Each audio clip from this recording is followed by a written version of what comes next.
Ma'am, are you really married? Huh? What do you mean? I had hired a detective to conduct a certain investigation.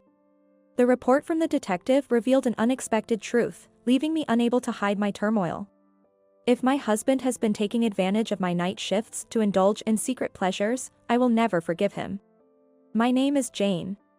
I'm a nurse working at a general hospital. The first Thanksgiving after our marriage is coming in 2 months. My husband, George, who I married 6 months ago, is 5 years older and a very kind man. We met at a matchmaking party and hit it off because we had the same last name. We got married around the 4th year of our relationship.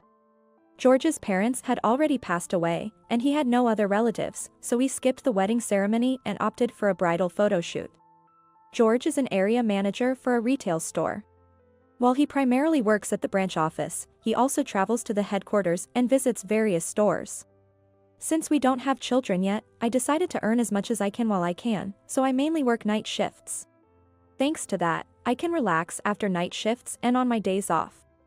And I think I have more days off than other professions since one night shift counts as 2 days of work. George's work schedule didn't have fixed days off, so he often managed to align his days off with mine. We enjoy our newlywed life by going on short trips and dating.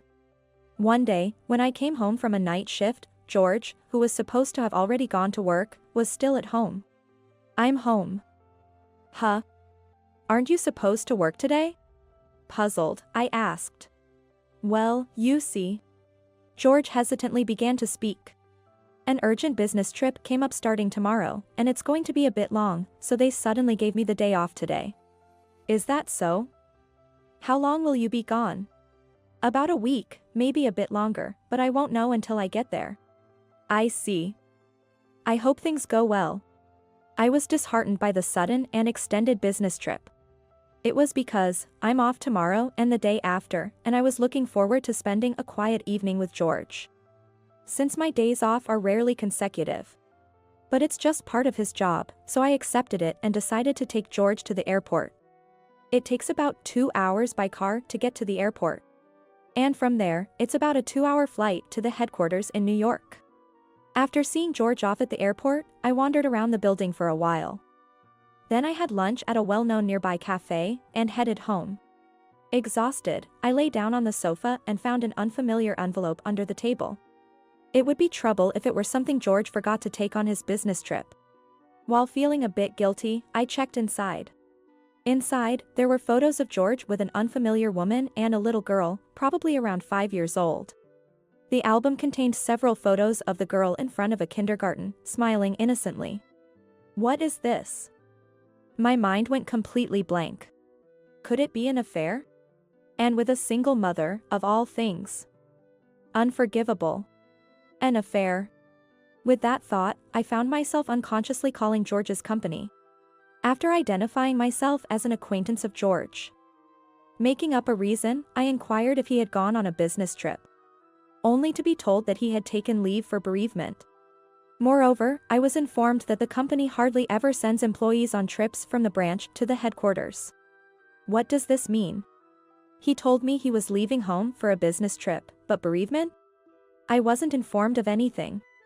Thinking that he lied about the company and took time off to meet the woman and child in the photos, I started looking for a detective agency. I selected a detective agency and decided to visit their office the next day. For the 4 years we have been together, it turns out I have been continuously lied to. There were no business trips. I felt incredibly empty. Perhaps due to accumulated fatigue, I fell asleep without realizing it. When I woke up, it was 6 a.m. the next morning. Since my appointment at the detective agency was at 10 a.m. I prepared everything and carefully placed the envelope I found the day before into a large bag so it wouldn't get creased. At the appointed time, I walked through the doors of a detective agency for the first time in my life. All the words I had planned to say vanished the moment I opened the door to the office. The person waiting at the detective agency was a man in his mid-20s, dressed casually like a student. Perhaps sensing my surprise at his youth, the man said, "Do I look like an unreliable detective?"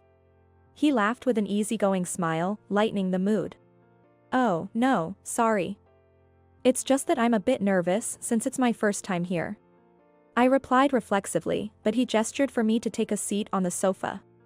After some small talk with the detective, I took out the album that had sparked my suspicions of an affair. His actions were swift and professional. He efficiently began making copies of the necessary evidence. Then, holding a copy of the photo with 3 people in front of the kindergarten, he said, "I think this will be a significant clue." The name of the kindergarten was clearly visible in the photo. The detective immediately searched for the kindergarten online and made a phone call. Since he made the call in another room, I couldn't hear how he obtained the information.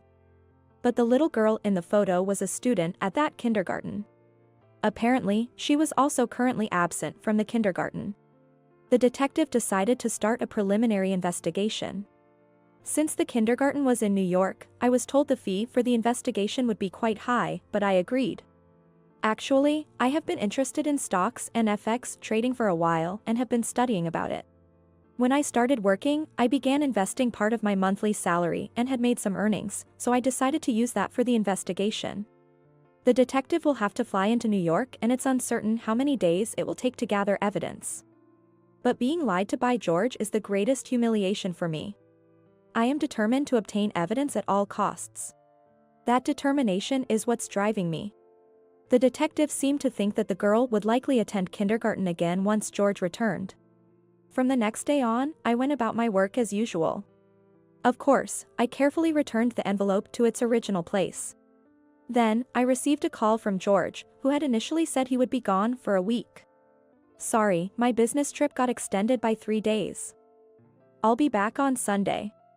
As planned, I contacted the detective on the day George returned home. The detective was eager and ready to go. The next day, he flew to New York and conducted the preliminary investigation. That evening, I received a call from the detective, who confronted me with an incredible fact. During the preliminary investigation, an unexpected situation came to light. "Huh? What do you mean?" I was completely confused. "First of all, I'll be returning tomorrow, so do you have time to meet?" "Yes, as soon as possible," I replied and headed straight to the office after my night shift the next day. Was it really an affair? As I asked, the detective seemed hesitant to speak. "No, it seems to be a more serious matter than that." The detective looked so serious that I was at a loss for words. "First, it's true that your husband took leave for bereavement and was absent from his company. But, are you really married to George?" "Huh? What do you mean?" "We officially got married 6 months ago. Actually, when I followed the 2 of them from the kindergarten to their home, the neighbors said that he relocated here 4 years ago alone for work, returning to New York only a few times a year. It seems he stayed in New York for about a week for the funeral of his wife's grandmother." "That can't be." I was speechless. "Since you and George originally had the same last name, I can't say anything for sure at this stage. But I recommend you check at the county clerk's office." Taking the detective's advice, I thanked him and went straight to the clerk's office. There, I asked for a copy of our marriage license. They told me there was no record of my marriage. No way. This must be a mistake. I got married 6 months ago. Confused, I raised my voice to the female staff at the counter. She also seemed troubled and said, "Even if you say so, we still can't find any record of marriage." Yet, I insisted and pleaded. "Please check again. My husband's name is George. Please." The clerk, looking truly sorry, kept apologizing to me. I was nearly in tears. Confused, I remembered about the day we submitted our marriage registration. I was supposed to work that day, but George insisted on submitting the marriage registration alone on a lucky day, and went on his own to the clerk's office. I never imagined that the marriage registration had not been submitted. After shedding tears, my emotions gradually settled. I apologized and left the office. As I headed home exhausted from my night shift, I thought about the many things that had happened. As I sat on the sofa contemplating what to do next, I must have fallen asleep. When I woke up, George was there, preparing dinner. Seeing him like that, I was reminded of the woman and the girl in the photos. I was furious at being deceived, but realizing that losing my composure would solve nothing, I managed to control my emotions. From that day on, I kept a smile on my face in front of George. About a week had passed since my visit to the clerk's office. I wondered if there was any way to find out about George's legal wife from his phone or surroundings. George was prone to forgetting things, and it seemed that he had accidentally left his phone at home that day. I had the day off, so I thought about returning it to him, but decided to check it out first. Normally, it's not right to look through someone else's phone without permission, but I couldn't afford such considerations under the circumstances. Believing that my mental state couldn't withstand this situation much longer, I felt I had no choice. Since George occasionally said his PIN code aloud while unlocking his phone, getting past the code was easy. From there, I found the contact details for the woman whose icon photo was of the girl from the photos. I immediately called this woman. On the third ring, "Hello? Who is this?" I heard the calm and refined voice of a woman. I said, "Are you George's wife?" The woman's tone, previously elegant, turned perplexed. "Yes, I am. But who are you?" I met George while he was on a work assignment, and it's hard to say this, but we're currently living together. So there really is another woman over there. I understand. I was actually planning to visit George's family home for Thanksgiving. Could we talk then? This was an unexpected turn of events for me. I gladly accepted her offer. A few days later, George told me, "Sorry, but I'm going to go back to my hometown for a reunion over the Thanksgiving holiday." I had been waiting for George to say this.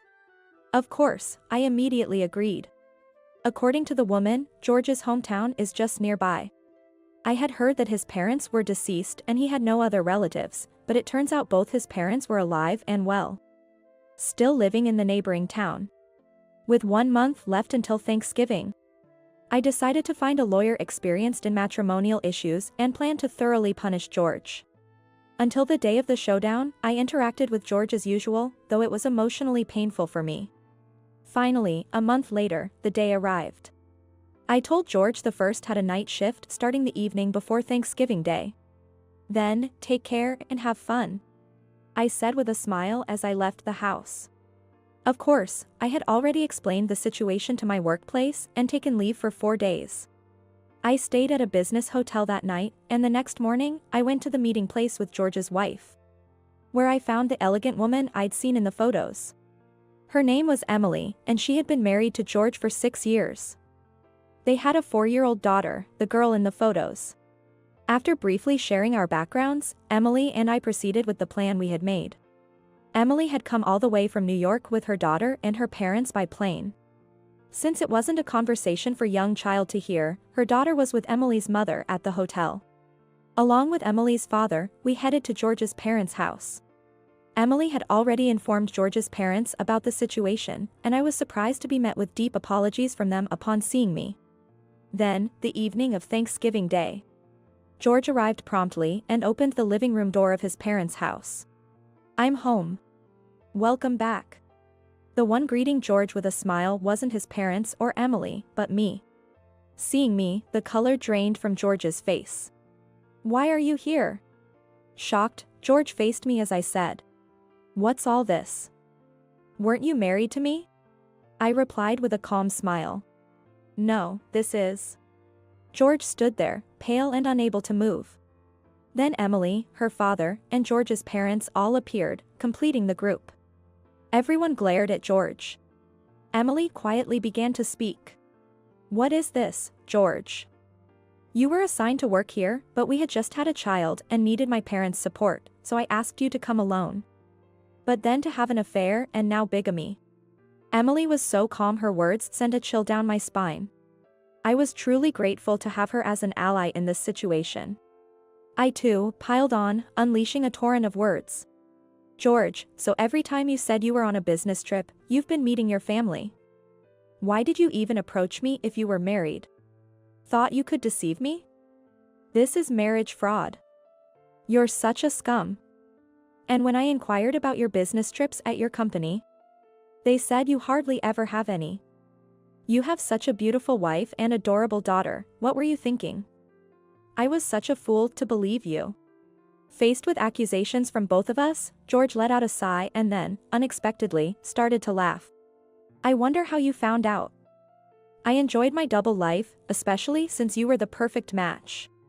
It was easy to deceive you since we shared the same surname, and with you mostly working night shifts, I had plenty of freedom. George's mother said she couldn't believe it and landed a punch on his face. I looked up at George and said, "That's right. You had 3 other women besides me, didn't you?" I confronted him with the evidence photos. Panicked, George retorted, "What's this? Are you a stalker? I'll sue you." His response was incoherent. "This is the evidence gathered by a detective because I suspected you of having affairs. Emily and I will sue you for this." As I spoke firmly, George suddenly began to prostrate himself and profusely apologized to us. "Sorry, please, anything but that. I'll continue the relationship with both of you, just spare me the lawsuit," he cried out in desperation. It was appalling to hear, and upon inquiry, it turned out he had no money due to overspending on his other affairs. "That's none of my concern. I say. I don't even want to speak to you anymore. We'll discuss this through lawyers from now on." Leaving those words behind, I left George's family home. Subsequently, through legal proceedings, we sought compensation for the quasi-bigamous situation. I am grateful to the lawyer for ensuring a substantial settlement. Feeling sorry for Emily, I offered her some compensation, which she declined. Instead, she thanked me for providing such conclusive evidence, and we became friends. According to Emily, she received settlements from George's other girlfriends and separated from him.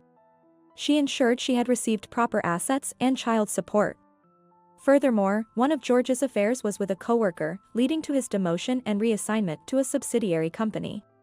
There, George is reportedly being overworked by younger employees and cries every day. However, he can't quit his job due to the obligation to pay the settlements and child support. Meanwhile, I moved out of the house we shared, renting a perfectly sized apartment for myself and leading a comfortable life. I visit New York a few times a year, maintaining my friendship with Emily and her daughter.